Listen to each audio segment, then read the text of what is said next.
Good morning student. आज हम standard 7 का हिंदी विषय पढ़ेंगे। आज हम पहले इकाई से लेके चौथे इकाई तक पुनरावर्तन करेंगे, जो है पुनरावर्तन 1 यानी कि पुनरावर्तन 1।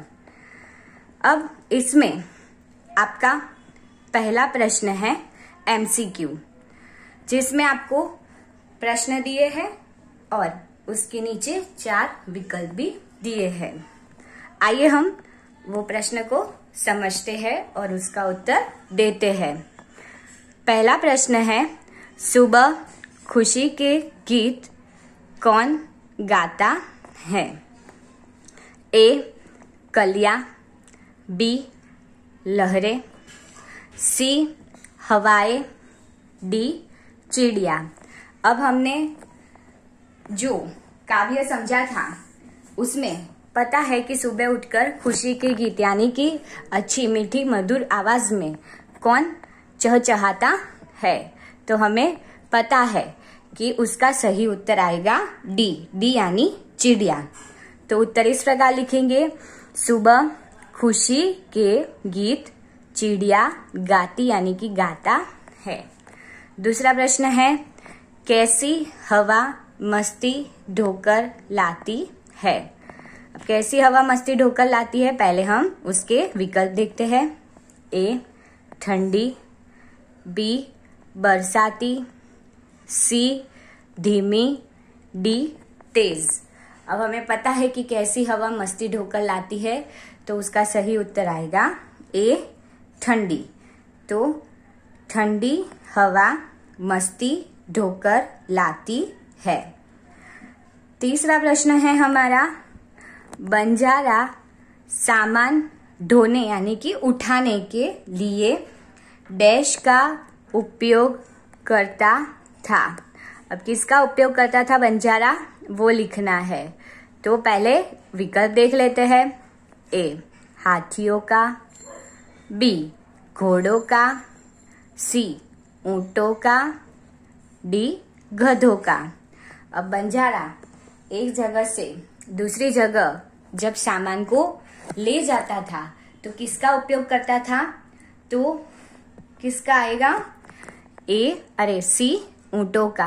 उत्तर लिखेंगे, बंजारा सामान ढोने के लिए ऊंटों का उपयोग करता था। अब हमारा चौथा प्रश्न है, चोरों ने चोरी का माल सामान कहाँ गाड़ा था? पहले विकल्प देखते हैं। A. खेत में, B. बगीचे में, C. जंगल में, D. मैदान में। अब चोरों ने चोरी का माल सामान कहाँ गाड़ा था? जो सेठ के वहां उन्होंने डाका डाला और चोरी करके जो सामान ले गए, उन्होंने वो जंगल में जमीन के नीचे गाड़ दिया था। तो उत्तर आएगा C. जंगल में। उत्तर क्या लिखेंगे, चोरों ने चोरी का माल सामान जंगल में गाड़ा था।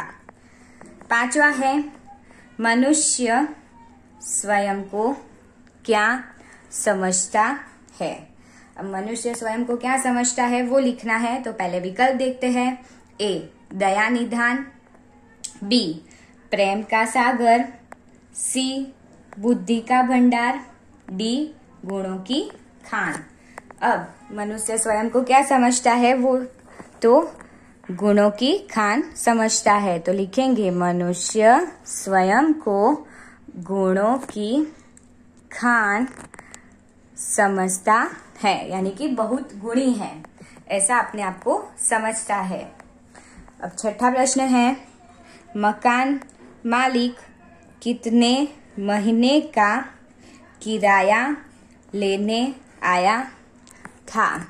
मकान मालिक कितने महीने का किराया लेने आया था? पहले लिखते हैं विकल्प।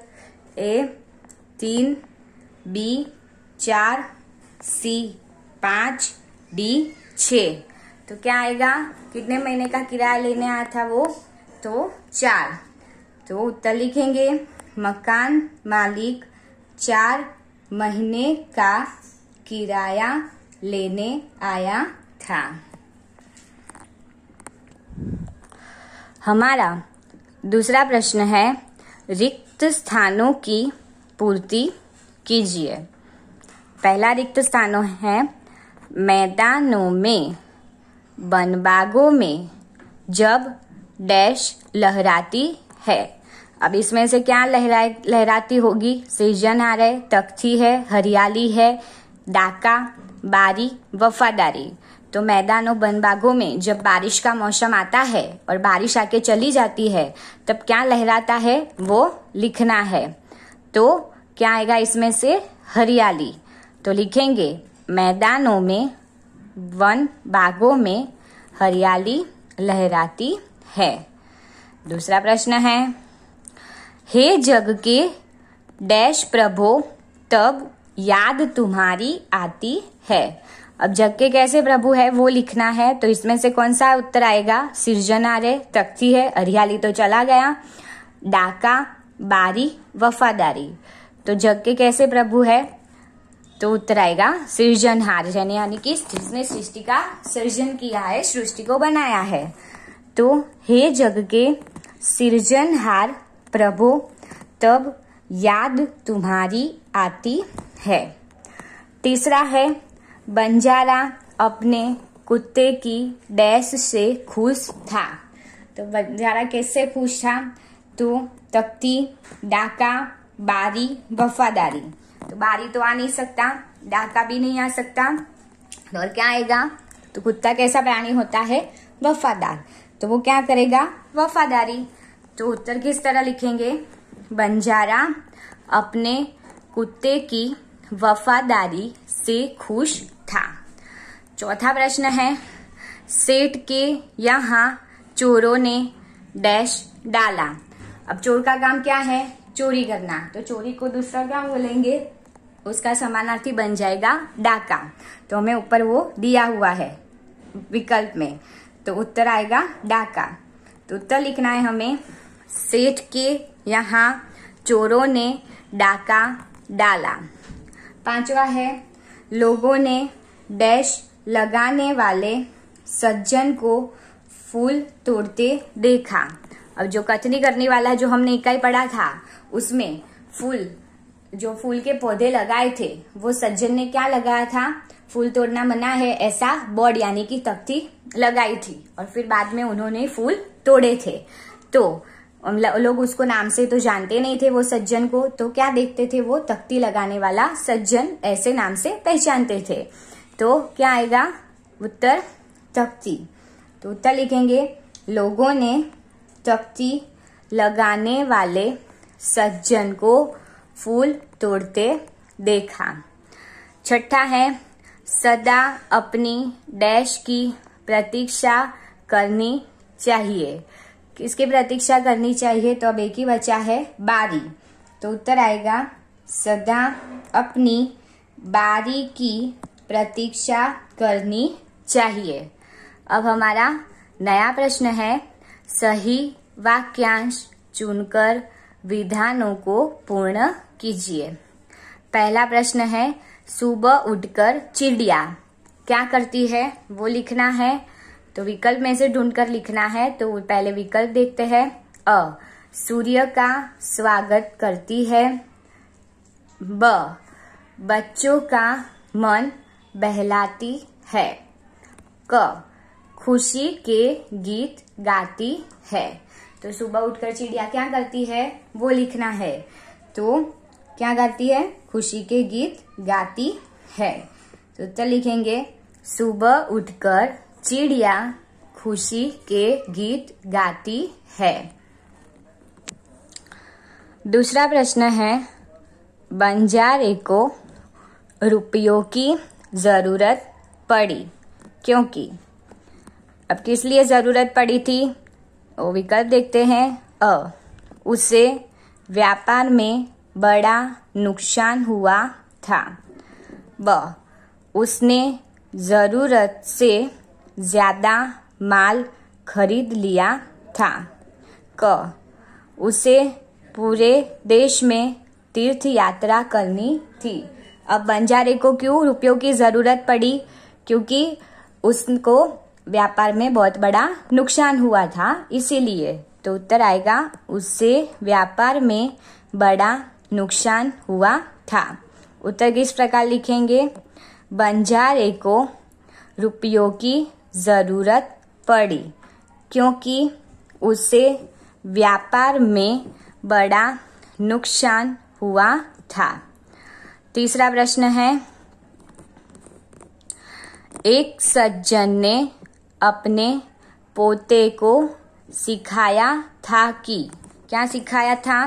विकल्प के जरिए देखते हैं। हमें कोई काम गलत ढंग से नहीं करना चाहिए। ब, अपना काम किसी भी तरीके से करना चाहिए। तीसरा, अपने काम से पहले दूसरों का काम करना चाहिए। अब सज्जन ने क्या सिखाया था कि कुछ भी हो पर हमें गलत ढंग से या गलत इरादे से कोई काम नहीं करना चाहिए। तो उत्तर आएगा हमें कोई काम गलत ढंग से नहीं करना चाहिए। उत्तर लिखना है, विधान को पूर्ण करना है, तो इस तरह करेंगे। एक सज्जन ने अपने पोते को सिखाया था कि हमें कोई काम गलत ढंग से नहीं करना चाहिए। अब हमारा नया प्रश्न है। प्रश्नों के एक एक वाक्य में उत्तर लिखिए। पहला है, चिड़िया खुशी के गीत कब गाती है? अब हमने कविता में देखा था कि चिड़िया कब गाती है? सुबह, यानी कि बहुत सवेरे, या सुबह सुबह। तो उत्तर लिखेंगे, चिड़िया बहुत सवेरे खुशी के गीत गाती है। दूसरा है, प्रकृति के मनोहर दृश्य को देखकर कवि को किसकी याद आती है? किसकी याद आती है? तो लिखना है, प्रकृति के मनोहर दृश्य को देखकर कवि को जग के सृजनहार यानी कि ईश्वर की याद आती है। तीसरा है हमारा प्रश्न, सेठ हक्का बक्का क्यों रह गया? क्यों रह गया था? उत्तर देखते हैं। सेठ हक्का बक्का रह गया क्योंकि कुत्ते ने भौंक भौंक कर उन्हें बता दिया कि लुटेरे उनकी दुकान यानी कि चोर उनकी दुकान तोड़कर माल उठा ले गए हैं।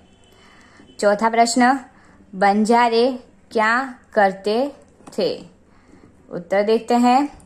बंजारे व्यापार के लिए माल सामान लाने ले जाने का काम करते थे। तीसरा है, फूल तोड़ने वाले सज्जन ने अपनी शर्म मिटाने के लिए क्या कहा? उत्तर है, क्या कहा था? जब वो फूल तोड़ रहे थे, जो तख्ती लगाई थी वो सज्जन ने कि फूल तोड़ना मना है, और फिर वही फूल तोड़ रहे थे, तो अपना बचाव करने के लिए उन्होंने क्या कहा था वो लिखना है। तो लिखना है, फूल तोड़ने वाले सज्जन ने अपनी शर्म मिटाने के लिए कहा, मैं ये फूल पूजा के लिए तोड़ रहा हूँ। छठा है, जग में सम्मान प्राप्त करने के लिए क्या करना चाहिए? क्या करना चाहिए? उत्तर लिखना है, जग में सम्मान प्राप्त करने के लिए कथनी और करनी एक समान रखनी चाहिए। यानी कि हम जो बोल रहे हैं उसी बात को पहले हमें अपनानी चाहिए, बाद में दूसरों को वो बात का उपदेश यानी कि ज्ञान देना चाहिए।